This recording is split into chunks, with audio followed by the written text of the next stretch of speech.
Allegra, and we are EGL Treats, and we're here to show you a quick video for how to make the decor for our Crépes de Kuma that we are going to do for the Ursa Major panels that we are looking forward to. So feuilletine is a really thin batter that you spread out and bake till it's crisp and delicate. And you can make decorations with it, you can break it apart and use it as a component in other baking. But we wanted to show you how to make some really cute little stars, and see if I can pick it up, super delicate. The crowns for our King Kuma crepes, and our circles for the ears. You don't have to do these for the crepes, but they make a really big difference that just adds that really cute detail to it. And it's really, truly super easy. So it's something, again, what we like to do is it looks really fancy, but it's not that difficult. And you don't really need anything fancy at home. So let's do it. So for the tools that you'll need, pretty basic. You'll want a whisk, a spatula, preferably a small one, an offset spatula, a bowl, something to sift with. We have this convenient, really small sifter, and if you're classy and elegant, you can sift using the back of this spoon instead of using your hands, which is something that Allegra recently taught me. I usually just get in there with my fingers. And then toothpicks to use for the food coloring. So to get our different shapes also, you're going to want a stencil. We went ahead and made our own stencil here so you can see the stars. There's going to be the circles for the ears and the crown. This is honestly just the back of a legal notepad that I cut out and then traced shapes onto and cut with an X-Acto knife. You can see we've used it a few times, but yeah, it's the perfect thickness because you want a pretty thin amount of batter. So that's our pro tip for something cheap, to make your own stencils to get whatever shape you want. Okay, so for our ingredients, very simple. We're going to need some egg whites, some softened butter, powdered sugar, and all-purpose flour. And for our coloring, we have some gel food colors. First thing we're going to do is we're going to take our softened butter, we're going to move that to our bowl, and we are going to combine this and our powdered sugar. So you're going to want your sifter. Just put some of that powdered sugar in there. Definitely, since this is such a thin batter, you want to make sure that there aren't any lumps. So definitely take your time to work out the powdered sugar, and later we'll sift the flour too. So go ahead and do this. Honestly, I really never thought about this back of the spoon thing until the first times I started baking with Allegra, and I saw her doing this and I was like, why? What? I think it comes from me having long nails, so I try to avoid getting stuff under my nails. So I just look for other ways, whereas you've been baking for so long, there's really no point in you having nails. Yeah, I'm just a short nail gremlin. I just like being able to use my hands. Having long nails is more of a burden for you. So that's why I started using the back of the spoon in place of my fingers. Okay, so when you have like half of this powdered sugar sifted, stop, go ahead and get your whisk. Rather than doing all of your powdered sugar at once, which you can do, I think it's easier if you get some of your butter and flour mixed together first, so you're just not trying to get like a whole, puff cloud of powdered sugar mixed in.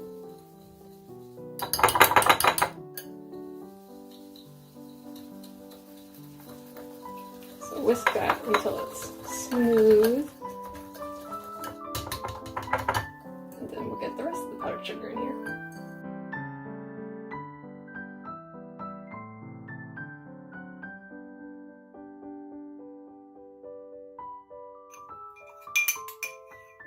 And we're also going to go ahead and save these cups that have our ingredients. We're going to mix our colors in those later. So don't be like me and wash them when you actually are going to use them again later.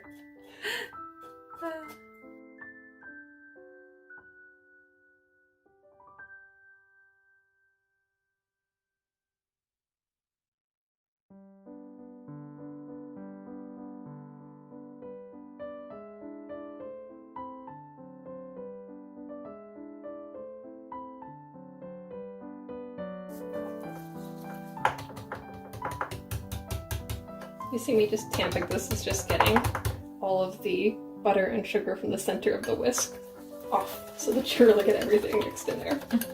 Alright, so you just need it kind of smooth and creamed together, and that's it. You don't need it pale or anything, just work together nicely. Okay, now that we've got our butter and sugar nice and blended together, I'm going to go ahead and add our egg whites and give those a nice beat together. Just like before, it just needs to be combined. It doesn't need to be, you know, whipped into like a meringue or anything like that.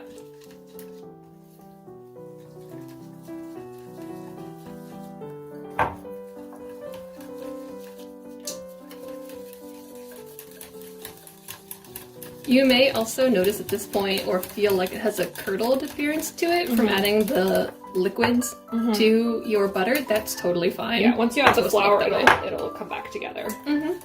So like we did with the powdered sugar, I'm going to go ahead and sift our flour, starting with about half of it.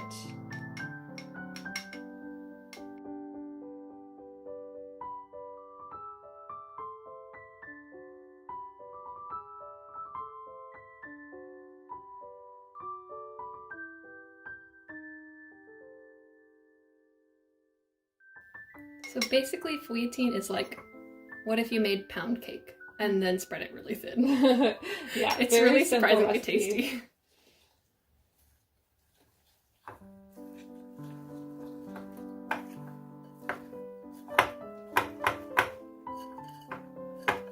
Okay, scrape the sides down.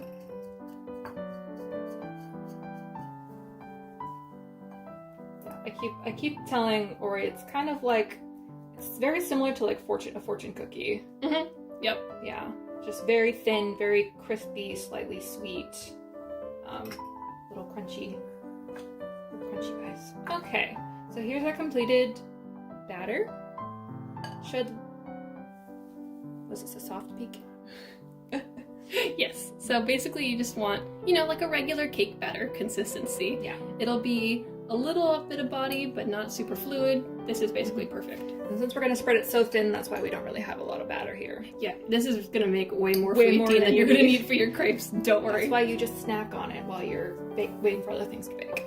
So we're going to go ahead and divide this into 3 so that we have a color for our stars, for our bear ears, and for our crown.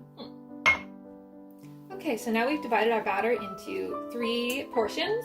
So we're going to color each of these portions. One of them is going to be yellow for our stars, brown for our bear ears, and nice orange for our crowns.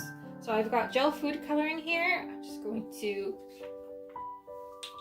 take, and you don't need that much. This stuff is very strong. So I'm just going to take a little goop. I guess goop's not the most attractive word. A little glob. Glob's not any better.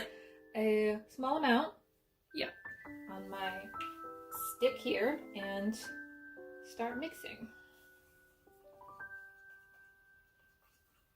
Yeah, and always start with less color because you can always add more color. You can't take color out. And we found that like a really soft pale yellow looks really pretty with the stars. It doesn't need to be neon unless you want it to be neon. You can also do what you want with your colors. You think a little more? I think just a little more. Okay, just a little more.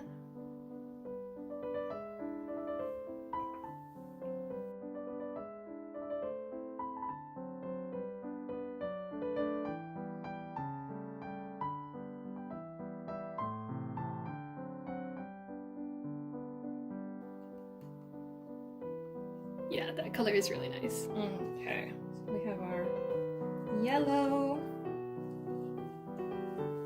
Give that to you if you want to keep mixing. Okay, and now I've got orange.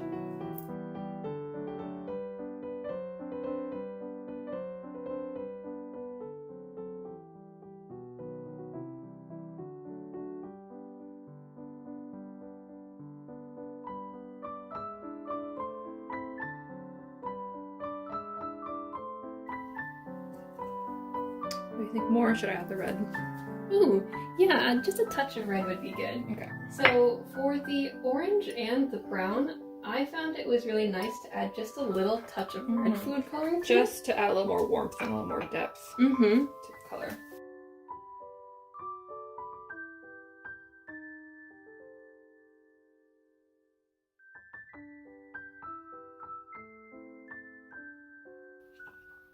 Yeah, because you know how like a natural kind of brown color has sometimes like a kind of caramelly reddish warmth to it. So I think adding that to the brown would be really nice. Yeah, I found that the Wilton brown is a little bit greenish in undertone, which is nice for like tree bark or something, but for the bare ears we wanted something that was warm. Yeah, that color is great. All right, there's our orange for our crowns. I'll give that to you for extra stirring. And now for our brown.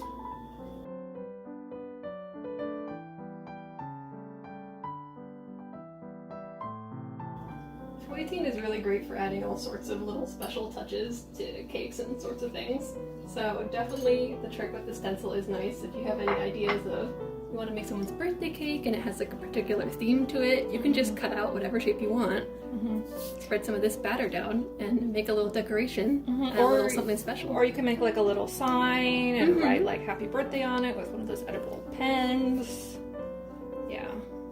Yeah, so you can see this color is just a little greenish. It's a little greenish, yeah, a little kind of gray, green, brown. So just a little bit of red helps it out.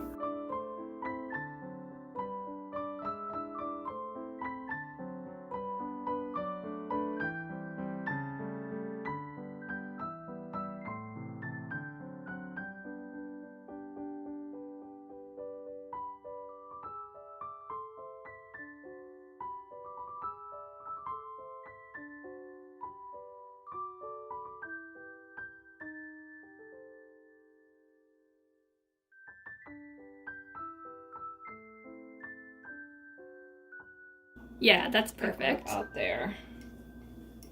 So we're gonna spread these onto our stencil now and just scrape them across. A little tip, whatever your dominant hand is, in my case my right hand, work from your dominant side to your undominant side. That way you stay clean and have room to be doing things. If I were to start on the left, then I'd be coming back over here. It's kind of awkward. So from your dominant side to your non-dominant side should help somewhat with keeping things clean. And so I just have some parchment paper down. You can use a silk pad if you want to, but I think it's easier with the parchment because then you can just peel things off. Thank you, dear. I'm just gonna hold that down for me. I'm gonna play paperweight. So I'm just gonna take, you really don't need too much, a little bit of this yellow. Spread it on, make sure it's filled all those gaps, and then scrape it.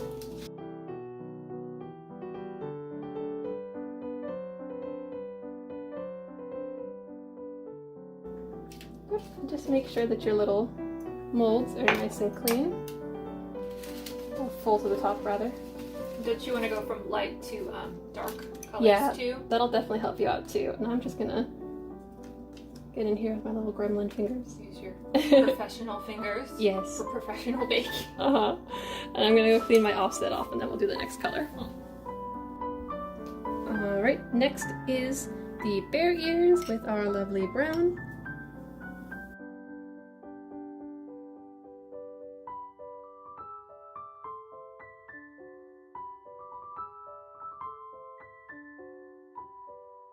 Yeah, and if you don't put too much batter down, that'll also help when you're doing multiple colors to stay within your lines.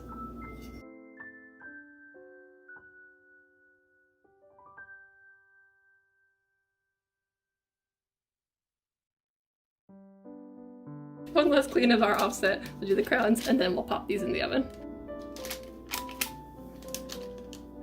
For the crowns, really make sure that you get in all the corners for that one. Don't want to pop this off and then find that your crown's missing one of its little points.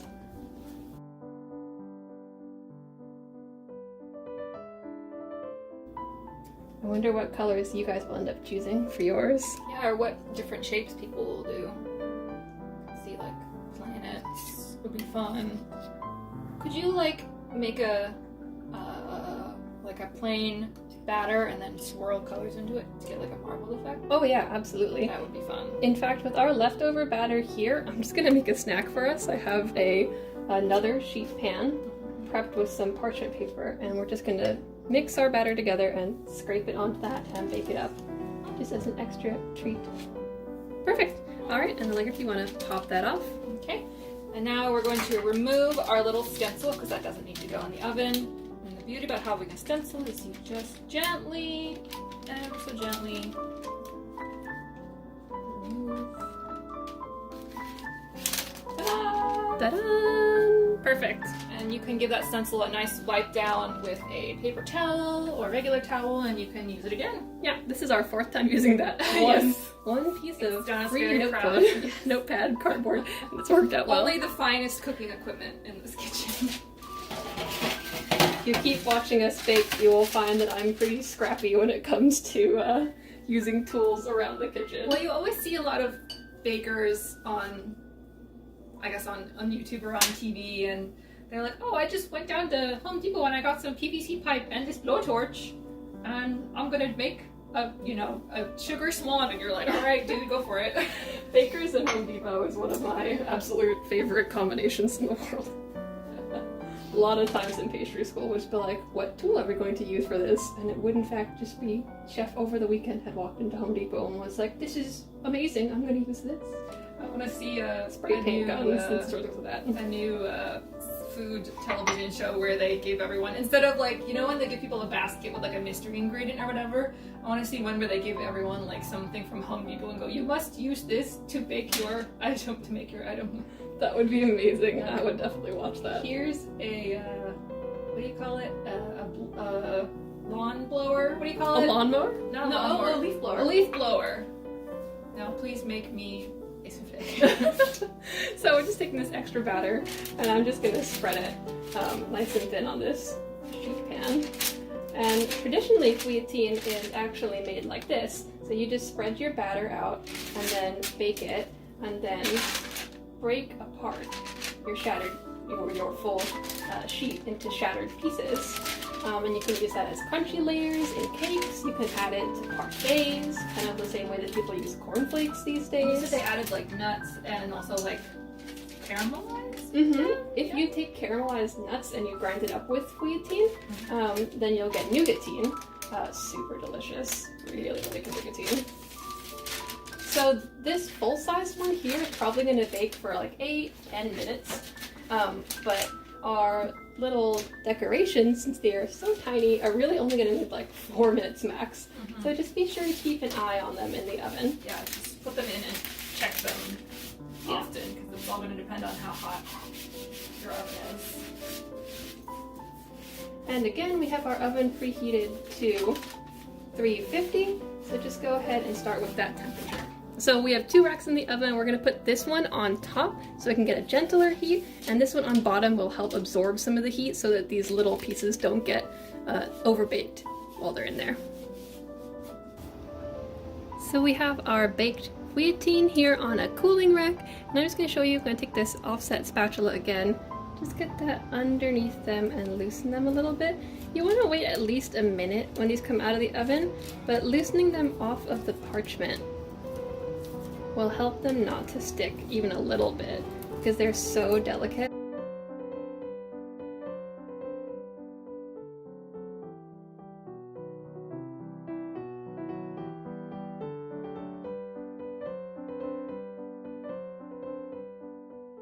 And so we have our finished feuilletine decorations. We have our crowns. Don't know how well you can see this. Try pick it up again. This up again. Crowns. Our crowns, our little bear ears, and our stars.